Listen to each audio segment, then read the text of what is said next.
This is Jennifer Reeve. I'm making this recording really quickly before I begin my video journal of the trip that I recently made to the Yucatan in Mexico, my educational trip that I took with about 20 other women, and it was organized by Mrs. Adrienne D'Olimpio, who also works at Linden Town School, and she's been participating and organizing this trip for a really long time, like 30 years. So it was a really great opportunity. And to start the trip before I even left, I read this particular book, The Untold Story of the Ancient Maya, A Forest of Kings. And it's written by Linda Shiel and David Friedel. And interestingly enough, the guide that was with us for the entire week that we were down there, Miguel, he met these two individuals and worked with them a little bit during their expeditions prior to publishing their book. It was a really amazing read, and a lot of the things that are in this book that I learned about before going to the Yucatan were then reiterated by our guide when we went to Tulum and to Chichen Itza, as well as when we went to the Mayan school to visit. So yeah, it was a really great opportunity for me to learn a lot in advance and have lots and lots of questions for when we were there. But yeah, it was a really great book that helped me a lot with understanding when I was there, as well as helping to put together some information that I will be passing on to my students. Thank you, and enjoy my video journey through the Yucatan.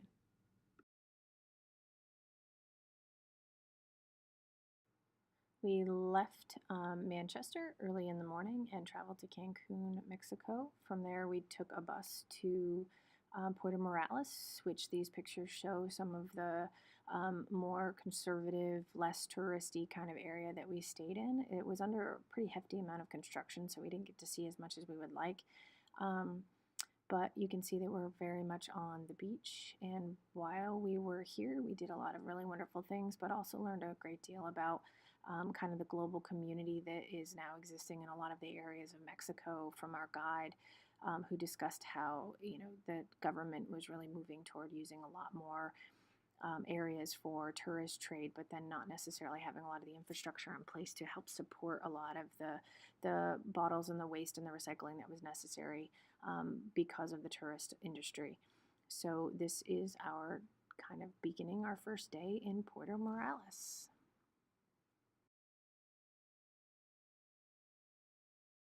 So on the first full day of us being in Puerto Morales, we went to a place called Tulum, which is a tourist attraction. It has a lot of the latter part of the Mayan Empire rule. As you can see, there's a lot of kind of touristy aspects with people dressed in Mayan traditional garb, doing something called the sun dance, which is obviously a much more modernized version of what would have transpired in original times. A great deal of information as we're walking and moving toward the rocks, which you can see are single file wall going and transpiring, passing through into where the ruins are. This is us moving in that direction. We have lots and lots of fantastic ruins that are right along the coastal line and of the ocean, and there's a really obvious coral reef that is a break point for where that allowed for them to have some really great inside fishing as well as other things. We didn't get to see as much as we would like to because as you can see, the clouds started rolling in and we ended up with some pretty torrential downpours that kind of ruined the rest of our trip and a lot of our learning. So I was glad that I'd had an opportunity to read a lot more about it in the book prior to going to the ruins. But this is a lot of what we saw and talked about, and again, Miguel was really knowledgeable about showing us a lot of the different things to be looking for in the hieroglyphs as well as the pictograms or pictographs, and some of the paint that was still there and what could have been happening in some of the different aspects of the ruins where people of higher class versus lower class may have lived within the walls. And he really reiterated the fact that this was kind of the best of the decline of the Mayan Empire. And we had some really great conversation leading up to this point, as well as the time that we spent after um, rushing our way out in a torrential downpour of thunderstorms. That's Miguel. Um, and as we were drying out and eating and traveling back to Puerto Morales for the rest of the day, we had a lot of really great conversation about what we didn't necessarily get to see as a result of the rain. You can see some of the paint marks in some of the pictures of handprints.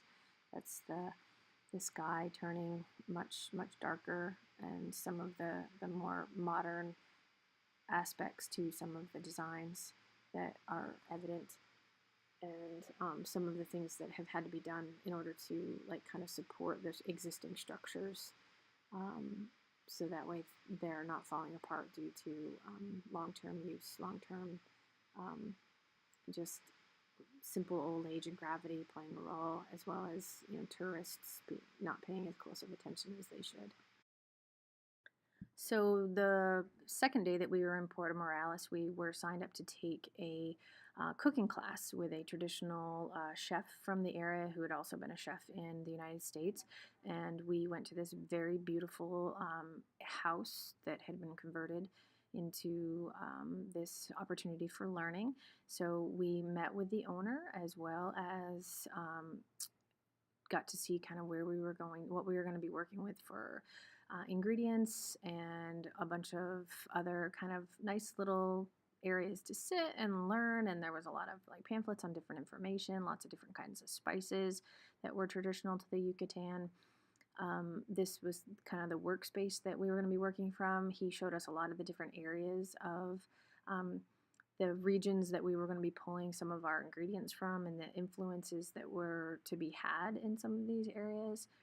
So, some of these pictures you're seeing, some of the more local things, we didn't have an oven or really a stove to work with. It was just this kind of hot pot area to be kind of frying things. And we got a really great tutorial on, again, a lot of the different type. That's a piece of cocoa. And we were shown some sour fruits that we were to be using for some of our own creations. You can see that we've roasted some tomatoes there with some of the sour fruit juice, as well as some garlic, I believe, is in there, and some onion. So all of these things were kind of like different basic elements to a lot of the cooking. That's banana leaf that we're putting in the bottom of this dish that will be used almost like a traditional tinfoil. And then we're mixing up some of the different types of peppers to be included in some of the sauces that we were going to make. Those are the different salsas and different guacamoles that we used and made in our different groups based on some of the traditional recipes that were in our packet. A lot of this information I'm going to use with my students to talk about the importance of food and culture, as well as the importance of how different kinds of foods come from different kinds of places, and then become part of the cultures and part of the groups that end up coming through a lot of the areas, especially in the Yucatan, where there was a lot of influence from Europe eventually, but also through a lot of the different native groups. Since we were on the beach, you can see there we have some prawns that we were using. We also used chicken, which is also a very commonly used meat, and we were frying it up. And our chef guide instructor gave us a lot of really great information about the histories of the different kinds of foods. This is traditional cane sugar that you can see here. It had a kind of a molassesy kind of taste to it, as well as coconut and some pineapple, again, more traditional types of things that became part of a dessert that we all kind of created together. So we're getting to the point now where we're going to learn how to make our own tortillas by using a press that was used. This is actually what you're seeing now is more of what the dessert is. It's kind of caramelizing all this stuff that's going on all at the same time. And then the prawns are cooking, and the chicken is in the banana leaves with the sauce that's in the oven that's cooking. And then we're going to be making the homemade tortillas, which are surprisingly easy to construct, but the hardest part about them is actually the cooking part. So again, all of this information is really great learning because it is very traditional and very part of the culture that exists not only among the Maya, but also later with Mexicans, and now with a lot of Mexican Americans, and a lot of that influence happening all over the country. So we see a lot of, like, there's some more of the different fruits that we were using. And now we're kind of sitting down for a communal meal with all the different types of things that we had. Our tortillas are in those colorful baskets that are on the table that we made. And then we've got the chicken and the prawns, and it's all laid out really beautifully. And it was just a really great experience to kind of sit there and be learning from someone who did a lot of that great work early on in his career. So that ended our trip in Puerto Morales. We're moving to Valladolid, which is a much more traditional, much more true to the Yucatan town. There is some tourist attraction, obviously, there still, but much more traditional architecture, much more land of the Maya. And this was the hotel that we stayed at, so it's kind of indicative of the traditional kinds of architecture that you would find. So Chichen Itza is where we got to see a lot of the same information that I had learned in the book. So Chichen Itza is kind of the height of the Mayan, and it's absolutely phenomenal. I wasn't feeling very good this day, so I'm really glad that I had the opportunity to read the book, because I really did miss out on a lot of the information that Miguel was talking about. But again, a lot of it was reiteration of what I had already learned from the book that I had read prior to coming to the Yucatan. A lot of the pictographs, a lot of the talking about the different ball fields and how the architecture was designed specifically to allow for people and leaders and different religious organizations to be able to speak in different areas of the courts and be heard by all. That was demonstrated by a lot of small groups and guides clapping in areas all over this very large, drawn-out space, and it could be heard everywhere. It was a lot of really phenomenal things that I'm so glad that it's just being in the same place as having read about in the books and learned about over time. It just means that much more, and just again reiterates and strongly reinforces my belief that students and of all ages should be traveling and seeing and doing and just experiencing things above and beyond what they may have read about or learned about outside of that area. So this was Chichen Itza, and this was one of our first days in the central location of Valladolid.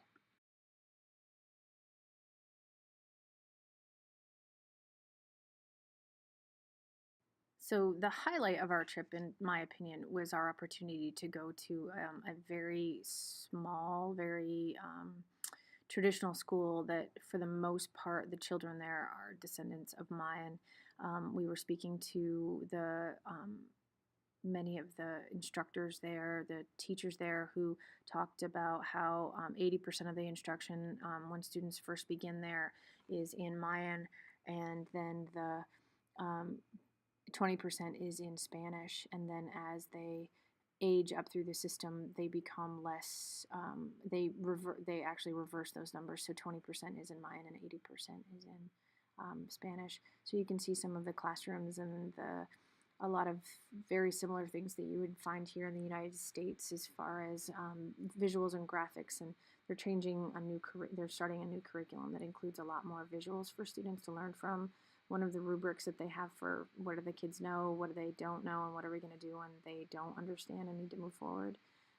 This is some of the Mayan alphabet that we're learning.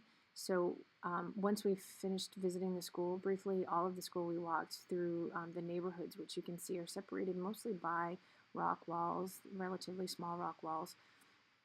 And the town is laid out kind of in a little bit of a grid format. The students are riding their bikes to and from school for the most part.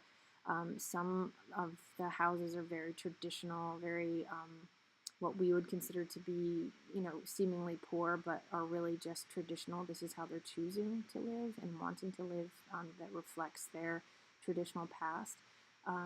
So some of the places are more modern in nature, more cinder block-esque but you can see that there are definitely some, some areas that are a little less what we would consider to be modern areas, and some are, what we would consider to be cleaner or not cleaner than others. There's some areas that have electricity, but the electrical wires hang very low, and some of the bus wasn't able to get through to some of the places. So we were walking through the town and observing this very traditional life that people are continuing to lead, and learning a great deal more about it. And then we are on our way to the teacher who runs the after-school Mayan program for students to deepen their understanding and learning and understanding of what it is to be of Mayan descent and what their culture is, because it had not previously been taught in a lot of places. This was kind of an abandoned-ish kind of church in the middle of town, and Catholicism is a very strong faith, but Miguel made a couple of comments about how other faiths are coming in and having, different kinds of conversations with people in that community, and there are a lot of missionary trips that are coming in. A lot of people move around on these little three-wheeled bikes that you can see. That's the major form of transporting goods and things around the area. As I said, a lot of the lines, the power lines, don't allow you to get in and around some of the smaller areas of the neighborhood and the town. So this is the courtyard of the teacher's house, and this is where we're going to begin our lesson that the students are actually going to teach us in Mayan. This is their courtyard area, their outside area. You can see some of the fruits that are in the trees. His house is much more modern in nature, but again, laid out differently than what we would see in the United States. There's a lot of hammocks space and open spaces that are allowed to allow free flow of air and wind to come through.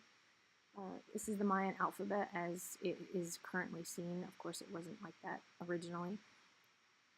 We're welcomed. This is this boy's birthday was on this day, and this is how they celebrate. Everyone gets a hug from him in support of his birthday before we begin our lesson, and then we sang him happy birthday in American. A lot of what we've learned, what we're learning in this particular lesson is what I'm bringing to my students in their lesson in Mayan. We're going to learn some casual phrases, some cultural things, as well as the history of, some brief history of Mayan and their culture, the rise and fall to a degree, as well as, just why is their number system the way that it is, and what kinds of foods did they have, and bringing in, just really kind of synthesizing a lot of the information that I gained in the entire time that I was on this trip. We saw the more traditional way that tortillas were being made, more so than us having a press in our cooking class. These women did it simply by hand and by feel, and made a ridiculous amount of tortillas for us to eat for our very traditional meal of chicken soup and tortillas. Very, very yummy, very tasty. An in-house shrine for Catholicism for them. This was our little learning environment with our class, and it was really, really great to listen to the kids and learn from the kids. And of course, now play with the kids. We played soccer out front in this very small courtyard, very warm day, and with a semi-deflated volleyball. But it was really a wonderful time, and like I said, this was probably the most influential and most important aspect of our trip. In my opinion, to learn from these kids and see these students learning about themselves and learning about their culture, and just, again, reinforcing that idea that my students need to hear this from me and learn about other cultures. So on our last day, I don't have as many pictures of this because I didn't bring my phone with me to take pictures, as we were going to be on a boat and I didn't dare risk it, but this is our last experience in the Yucatan. We are in the Gulf of Mexico for this particular trip, and we are venturing out to see a lot of the wildlife, the different flora and fauna, and the different birds and reptiles and different things as we progress down through this area that's kind of, it's part saltwater, part freshwater, and we go down to some mud flats flats where we spread mud on our skin, and then we come back and we wash it all off. But there's a lot of learning that happens in the trip down and back from our Mayan guides, who are able to identify a lot of the different types of birds and different types of reptiles that we never would have seen had we not been with them. In addition, we stopped and saw a relatively large group of flamingos come in, not as large as what has traditionally been, but large for this particular time period.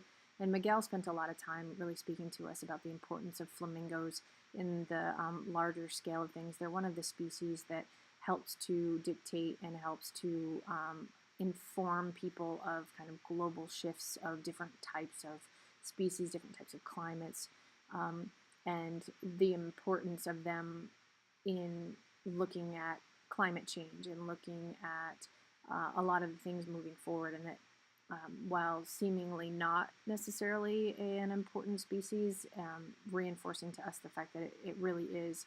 And we spent a lot of time talking about that and asking questions, and people were able to get a lot of pictures of those that braved their cameras.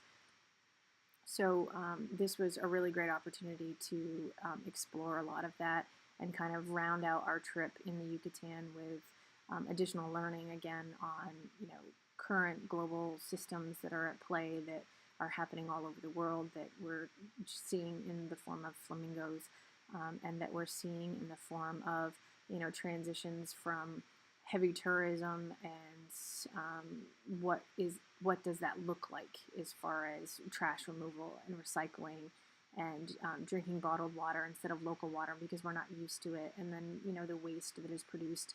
And it made me really consider the idea and really